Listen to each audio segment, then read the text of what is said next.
میرے ساتھ موجود ہیں سابق وزیر دفاع خرم دستگیر خان صاحب۔ السلام علیکم خرم دستگیر خان صاحب، چیزیں جس طرح سے ڈیولپ ہو رہی ہیں، ابھی عطا تارڑ صاحب نے جس طرح سے ٹویٹ کیا ہے، جیسے کہ میں نے گزارش کی کہ پہلی بار ہے ان ٹاکس کے دوران کہ کسی حکومتی شخصیت نے اس طرح سے ٹائم بتا کے اپڈیٹ کیا ہو اور ٹائم بتا کے وارن بھی کیا ہو کہ سیز فائر کب ختم ہو رہا ہے۔ تو یہ پھر ایک مایوسی کا اظہار بھی ہے اور بال اب ایران کے کورٹ میں ہی پاکستان بتا رہا ہے، کیونکہ ساری ٹویٹ میں جو مخاطب ہے وہ صرف ایران ہی ہے۔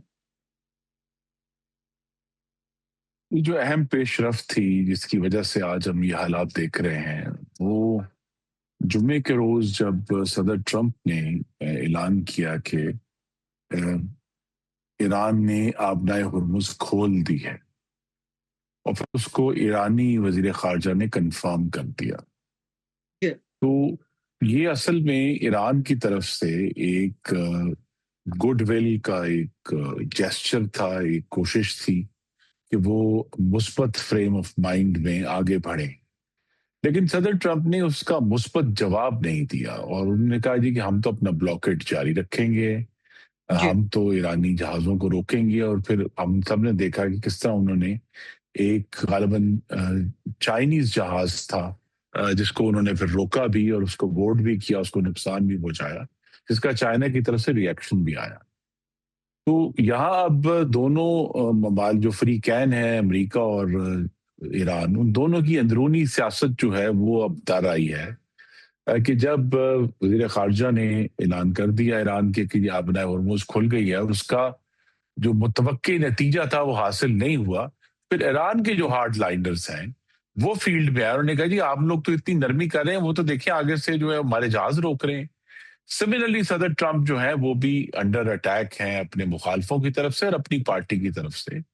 تو انہوں نے، آپ دیکھیے یہ بڑی عجیب بات ہے کہ جس نے ایک مثبت جسچر دیا ایران، اس کے جواب میں صدر ٹرمپ نے ایک سختی دکھائی، اور اب وہ اس سختی کو استعمال کرتے ہوئے مذاکرات کے لیے پہل کر رہے ہیں کہ جی ہم تو تیار ہیں اگر ہمیں پتہ چل جائے کہ ایران سے کون آ رہا ہے۔ اب ایران جو ہے غالباً انتظار کر رہا ہے کہ اسے یہ معلوم ہو کہ امریکہ سے کس درجے کا جو ڈیلیگیشن ہے وہ اڑے گا، تاکہ اس کے مطابق پھر وہ اپنا جو ہے وہ فیصلہ کر سکیں گے انہوں نے اپنی طرف سے کس کو بھجوانا ہے۔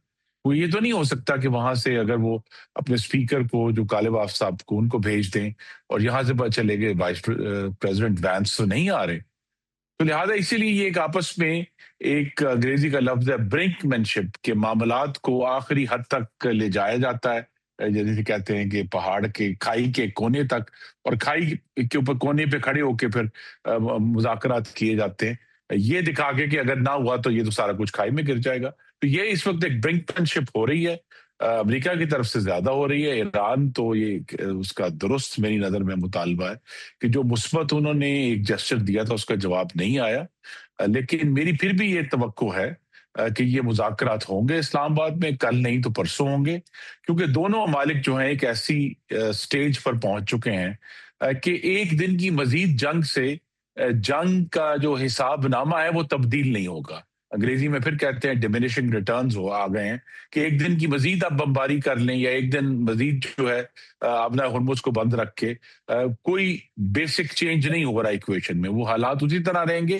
اور اب جو غالباً بارگن ہوگا، وہ سوال دونوں ایران سے بھی ہیں اور اس کا الٹ امریکہ پہ بھی ہے کہ ایران جو ہے وہ اپنے اوپر جو بین الاقوامی معاشی جو پابندیاں لگی ہوئی ہیں اس کو اٹھوانے کے لیے کس حد تک جائے گا، کیا وہ اس کو اٹھوانے کے لیے اپنے جو اس کے پراکسیز ہیں ان کو چھوڑے گا، اور دوسرا سوال یہ کہ ایران جو ہے آبنا ہرمز کو کھولنے کی کیا قیمت وصول کرے گا۔ تو یہ دونوں سوالات جو ہیں، اسی طرح امریکہ جو ہے وہ آبنا ہرمز کھولنے کے لیے کیا قیمت دینے کے لیے تیار ہے، اور ایران کی پابندیوں کے لیے وہ کیا چاہتے ہیں کہ انہیں کیا دیا جائے۔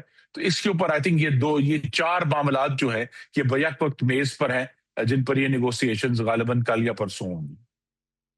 ٹھیک ہے، آپ ابھی پر امید ہیں کہ نیگوسیشنز کل یا پرسوں ہو سکتی ہیں، لیکن جو عطا تارڑ کی جو آپ کے کالیگ کی ٹویٹ ہے وہ تو ایران کو یاد دہانی کروا رہی ہے کہ سیز فائر آج صبح پاکستانی وقت کے مطابق 5 بجے ختم ہو جائے گا، جس میں اب غالباً کوئی 7-8 گھنٹوں کا یا 10 گھنٹوں سے بھی کم کا جو ہے وہ وقت رہ گیا ہے۔ ساتھ میں پریزیڈنٹ ٹرمپ کہہ چکے ہیں، دیکھیں نا سیز فائر اگر ختم ہو جاتا ہے تو ایک عجیب سی سچویشن ہوگی جس میں کچھ بھی ہو سکتا ہے۔ कि ना वॉर हो रही है, ना पीस है, ना सीज़ फायर है, एक अजीब-सी लिम्बो, एक अजीब-सी एम्बार्गो की सिचुएशन। फिर प्रेज़िडेंट ट्रम्प कह चुके हैं कि अगर डील ना की गई, अगर ईरान मुज़ाकरात की मेज़ पे ना बैठा गया, तो फिर बड़ी खौफ़नाक बमबारी होगी। तो पाकिस्तान तो मुसलसल कोशिश कर रहा है कि उनको अवर्ट करे, लेकिन अगर सवेरे 5 बजे तक ईरान की तरफ से कोई जवाब नहीं आता, तो फिर क्या होगा? उसके बाद की सूरत-ए-हाल आप क्या देखते हैं? आप जी, समझते हैं कि सवेरे 5 बजे तक ईरान कोई जवाब दे सकता है? या कोई अल्टीमेटम या कोई डेडलाइन दी गई है पाकिस्तान की तरफ से भी या अमेरिका की तरफ से भी? जी, जो ट्वीट मेरे बड़े मेहनती भाई हैं वज़ीर इत्तलात उन्होंने की है, ये भी एक उसी ब्रिंकमैनशिप का हिस्सा है। देखिए जो एक और संगलाख हकीकत है, वही है कि वो ममालिक जिन पर ईरान एतमाद कर सकता है, वो लिस्ट बहुत ही छोटी है, कलील लिस्ट है और उसमें हुँ, टॉप पे पाकिस्तान है। तो पाकिस्तान ने जब ये इंदिया दिया है और उसकी वजह ये भी है कि ये मुज़ाकरात इस्लामाबाद में हुए हैं कि ये पाकिस्तान गालिबन वो वाहिद मुल्क है इस खित्ते में जिस पर इसराइल गालिबन हमले की जुर्रत नहीं करेगा। उसके और बहुत से कॉन्सिक्वेंसेस हैं। तो लिहाजा यहाँ ईरानी जो डेलीगेशन है वो सेफ है। आपने देखा किस तरह ईरानी डेलीगेशन ने जब वापस जाना था, अगर आपको याद हो 12 तारीख को, तो उन्होंने फिर पाकिस्तान की हिफाजत में वो वापस गए हैं, जिसके नतीजे में फिर जो है वो चंद दिन बाद फील्ड मार्शल का जो दौरा था वो मुमकिन हुआ। और ये भी एक आई थिंक हकीकत है कि जो जुर्रत का कदम फील्ड मार्शल ने उठाया है ऐसे वक्त में जबकि जंग हो रही है, आई थिंक बहुत कम ममालिक हैं, गालिबन कोई भी नहीं है जो ईरान जाने की जुर्रत कर सके इन इन सिचुएशन में। तो पाकिस्तान ने बहुत जुर्रत से, बड़ी शफाफियत से और बड़े असूल पर रख कर सफारतकारी की है। तो लिहाजा अब हम हमारी यही कोशिश है कि ईरान के जो तहफ़्फ़ुज़ात हैं वो दुरुस्त हैं। लेकिन जो मुज़ाकराती अमल है और जो सीज़ फायर की एक्सटेंशन है, वो बहुत ज़रूरी है इस अमल को आगे लेकर चलने के लिए भी। क्योंकि आपने बिल्कुल दुरुस्त कहा कि एक दफ़ा सीज़ फायर का वक़्त ख़त्म हो जाए, तो वो जो बेयकीनी है उसमें फिर बहुत गलतियाँ भी होती हैं मुल्कों से और जो कि जंग के हालात को मज़ीद ख़राब कर सकती हैं। तो इस वक़्त तो आई थिंक अगले यही चंद यही घंटे पॉइंट यही सबसे यही सबसे बड़ी यही यही सबसे पॉइंट जो बड़ी जो आई आपने थिंक बयान प्रायोरिटी किया। वो यही है कि सीज़ फायर एक्सटेंड हो जाए। उसके बाद हाँ, मुज़ाकरात हम यही यही करेंगे। यही पॉइंट जो आपने हाइलाइट किया है, ये सबसे इम्पोर्टेंट है। तो खुर्रम दस्तगीर खान साहब, आपने कहा कि गालिबन तवक्को है कि सीज़ फायर में एक्सटेंशन हो जाए। लेकिन प्रेसिडेंट ट्रम्प मुसलसल स्टेटमेंट दे रहे हैं। आज उन्होंने एम्फसाइज़ अपॉन किया है उसी स्टेटमेंट पे कि सीज़ फायर में एक्सटेंशन नहीं होगी। वो बेताब हैं कि एक मुआहिदा हो जाए। वो बेताब हैं कि ईरानी मुज़ाकरात की मेज़ पे आके बैठ जाएँ। वो ईरान को मज़ीद वक़्त नहीं देना चाहते।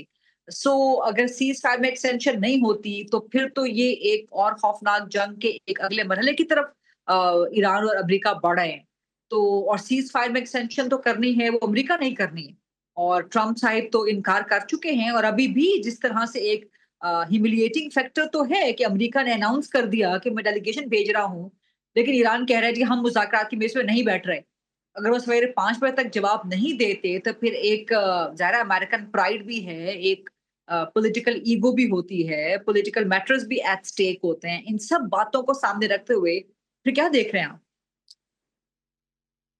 जी, देखिए सदर ट्रम्प जो है वो बहुत साल पहले सदर निक्सन ने एक तरीके का इस्तेमाल किया था वियतनाम में, जिसे अब कहते हैं मैडमैन थ्योरी। मैडमैन थ्योरी ये है कि सदर निक्सन ने ये कहा था कि he is mad enough to use nuclear weapons on Vietnam, जो अपनी दूसरी साइड को डराने के लिए।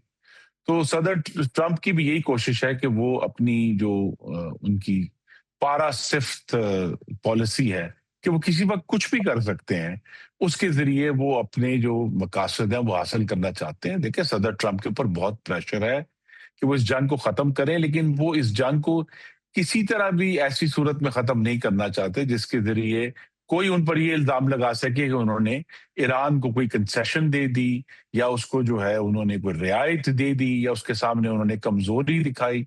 और तो सदर ट्रंप की जो जो असल में सबसे बड़ी आई थिंक सेंसिटिविटी है कि उन्हें वो चाहते हैं कि उन्हें कहीं भी कमजोर ना कहा जाए कि उन्होंने कमजोरी दिखाई। तो इस तरह के जो सख्त बयानात हैं और धमकियां देते रहते हैं, तारीखी तौर पे हम जो जो लोग सदर ट्रंप को फॉलो कर रहे हैं, आम तौर पे उनकी जो धमकी है, असल में मुज़ाकरात की दावत होती।